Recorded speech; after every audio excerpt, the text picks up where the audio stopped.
தற்போது அதிமுகவின் சார்பில் திரு வைகை செல்வன் அவர்கள் தொலைபேசி வாயிலாக இணைகின்றார்.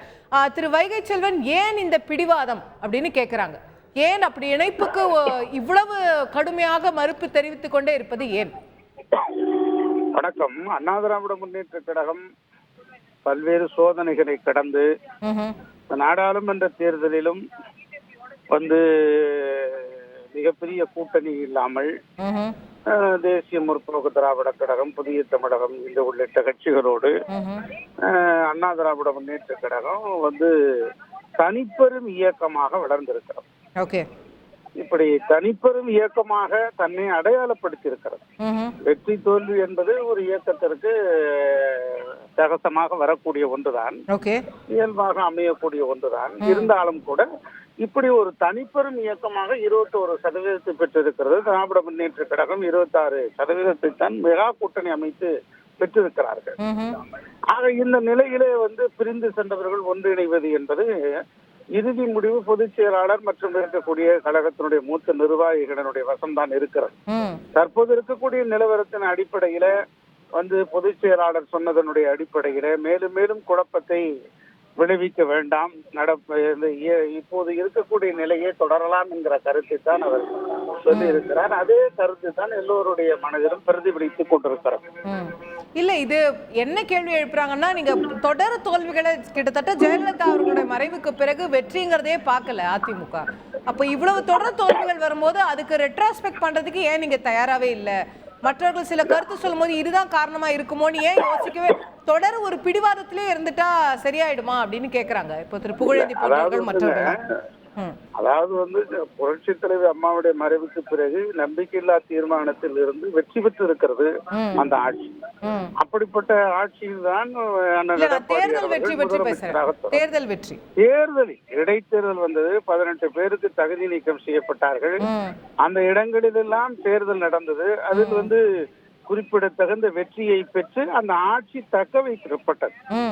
அப்படி அந்த தோல்வி முழுவதுமாக தோல்வி அடைந்திருந்தால் ஆட்சியை கவிழ்ந்து இருக்கும். அதற்கு பிறகு 2021 நடைபெற்ற தேர்தல் கடத்துல அவர் 10 ஆண்டு கால ஆட்சிக்கு பிறகு மிகப்பெரிய ஒரு பிரதான எதிர்கட்சி என்ற நிலையை மக்கள் தந்திருக்கிறார்கள். நீங்கள் நடந்து முடிந்த ஆந்திர அரசை பார்த்தீர்கள் என்று சொன்னால் ஆட்சியில் இருந்த ஜெகன் 10-12 இடங்களுக்கு மேலே அவர் இடத்தை பிடிக்க முடியவில்லை.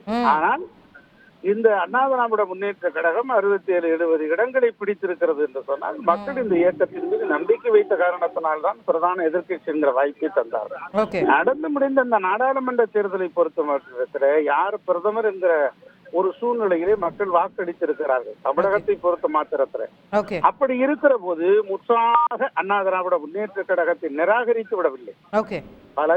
நிறைய வாய்ப்புகளை தந்திருக்கிறார்கள். 21% தந்திருக்கிறார்கள். அடுத்தடுத்த கட்டங்களில் எங்களுடைய செயல்பாடுகளை வைத்துத்தான்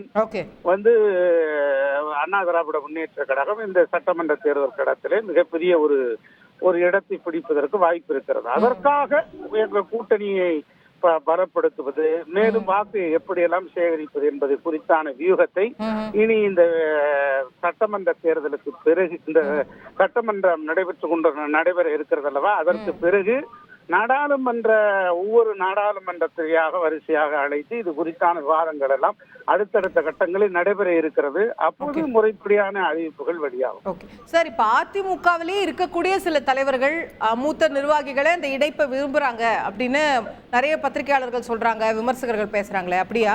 அது அதிமுகவுக்குள்ளே கருத்து வேறுபாடுகள் இருக்கிறது அப்படிங்கிறாங்க. அதாவது தகுதி உள்ளது தப்பி பிழைக்கும், வெற்றிடத்தை காற்று நிரப்பும். இது விஞ்ஞான பூர்வமான உண்மை. அது அண்ணா திராவிட முன்னேற்ற கழகம் பரம்பிருந்து இயக்கமாகத்தான் இன்னும் இருக்கிறது. ஆக பிரிந்து சென்றவர்கள் பெரிய வெற்றியை பெற முடியவில்லை அல்லவா? பெரிய வெற்றி அவர்கள் பெற்றிருக்கிறார்களா? அதிமுகவும் வெற்றி பெறலையே, அவங்களாவது 2வது இடம் வந்திருக்காங்க, நீங்க டெபாசிட் எழுந்திருக்கிறீங்களே. இல்ல, அதாவது 6-7 இடங்களில் டெபாசிட் போயிருக்கலாம். ஆனால் இது மிகப்பெரிய ஒரு நீங்கள் அதிமுக ஒரு நாடாளுமன்ற தேர்தல்ல 6-7 இடங்களில் டெபாசிட் போயிருக்கலாம். இப்ப கடைசியா எப்ப சார் சொல்லுச்சு? எத்தனை வருஷத்துக்கு முன்னாடி ஞாபகம் இருக்கா? இல்ல, நான் சொல்றேங்க, அதிகார பலம் இல்லை, பணபலம் இல்லை. மக்களை சந்தித்த போது மக்கள் இயல்பாக எங்களுக்கு வாய்ப்பளித்ததன் மூலமாக, வாக்களித்ததன் மூலமாக இவ்வளவு வாக்குகளை பெற்றிருக்கிறோம். தேர்தல் களத்தில் என்னெல்லாம் நடந்தது என்பது பத்திரிகையாளராக உங்களுக்கு தெரியும். ஓகே. அப்படி பணபரமோ அதிகாரபரமோ எதுவும் இல்லாத நிலையிலே இந்த வாய்ப்பை பெற்றிருப்பதே பெரிய விஷயம்தான். Okay okay right. நன்றி திரு வைகை செல்வன், உங்கள் பார்வைகளை விரிவாக எங்களோடு பகிர்ந்து கொண்டதற்கு.